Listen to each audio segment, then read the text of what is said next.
Hey guys, how's it going? Welcome back. I've got a few pointers here for this one because I've had quite a few questions of late with guys I've been teaching and training coming forward for spell work and some consultations. They've been wanting to get involved in their invocation, getting to another level, having entities in their life and working with them, and demon packs.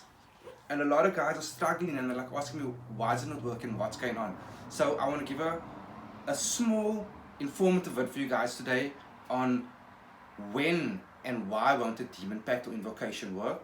Before I get to those few points, guys, please share the knowledge like I'm sharing with you guys. Share the vids, like the vids, subscribe, and again, if you need any help that I offer, from spell work to consultation to guidance, one-on-one lessons, hit me up, guys.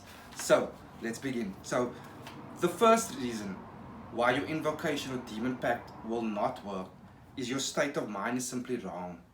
You're either too emotional or you've got other thoughts on your mind and not the entity. So that's the first thing. Your state of mind has to be in a calm place and focused on that specific entity. They can be very jealous. I'll mention that in other words. So don't be clouded and call out other names. It's like sleeping with someone and calling out the wrong name. It's not going to happen. Okay, so your intent and invocation is incorrect, and the environment of your invocation. So what that means is your intent, the purpose of you invocating or forming a demon pact must be true. It must be the same in your heart, mind, and in your words and your written word. It must all be the same. You can't bullshit it. Your reason and intent must be the same. And the invocation environment is important. That's got to do with your private space, your quiet place. And in some cases, not all of them, some have specific days which resonate higher with them. Some resonate specifically at the evening or the daytime. So that's also important. Check your facts if you're not sure. But most is anytime.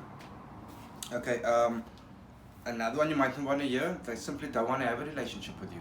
That's their choice. It's not like in the movies. And another thing that's not like in the movies, if you're trying to do a summoning, it's not like in the movies. They are not going to do your bidding just because you built something there for them. It doesn't work like that, guys. That's a whole other story, okay? For a genuine relationship, it starts with invocation. Okay, materials. I mentioned it in most of my vids, guys. The materials play a big part. It has an energy signature and it shows the representation of who you are chatting to, who you are sending a message to. If your materials are wrong, the signal gets all like messed up. So check your materials, okay? Remember, certain materials resonate with them, and it just shows a bit more respect and attention that you show into them, which goes a long way. You won't endorse them truly. I do this with every single client I have. Once I do a spell with them, they don't just go for a swim and I do it. Yes, I do the work, but I teach them how to thank the entity I worked with and to endorse them. And they know your intent. So if yours is a once of use and abuse, they're not going to come through and help you guys. Endorse them and acknowledge them. You know, this is actually who helped me. This is who lifted me out of my shit. This is who opened doors for me. They like that. They want that. That's got to do with intent as well. Lack of personal energy and visualization. That's why if you're struggling, it's cool. It takes time. It does. And I told you in other words, it can be very tiring at first. And even after years, if you're doing a heavy session, it can be exhausting. But your energy must be up, and the visualization. I tell this to all my clients. What helps a lot with visualization is just meditation. Start with 10-15 minutes in the morning, guys, on anything.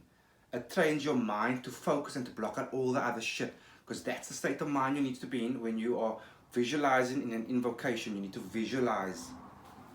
Okay. And on that note, it helps to be spiritually awake and aware. So continue watching these vids, continue learning more. It opens your mind up to a whole other level, and it helps with invocation. And lack of respect and offerings. Not all, but some of them do expect a form of offering. And what of utmost importance is respect. They all have different characteristics. I've mentioned this, especially with Lilith, who I adore and work with a lot. Her characteristic is show lots of love and affection in your talking to her, and like adoration. I hope that makes sense, guys.